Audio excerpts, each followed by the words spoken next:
Hi there everybody, it's Positive Bluebird. If you're new to my channel, welcome. Please bring your friends and family on over.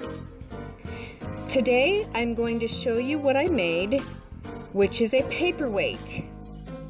This is an old lid from a candle, and what I did was I filled it at the bottom with old wax, smoothed it out with glue.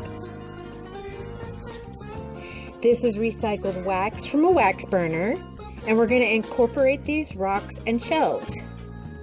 Next, I take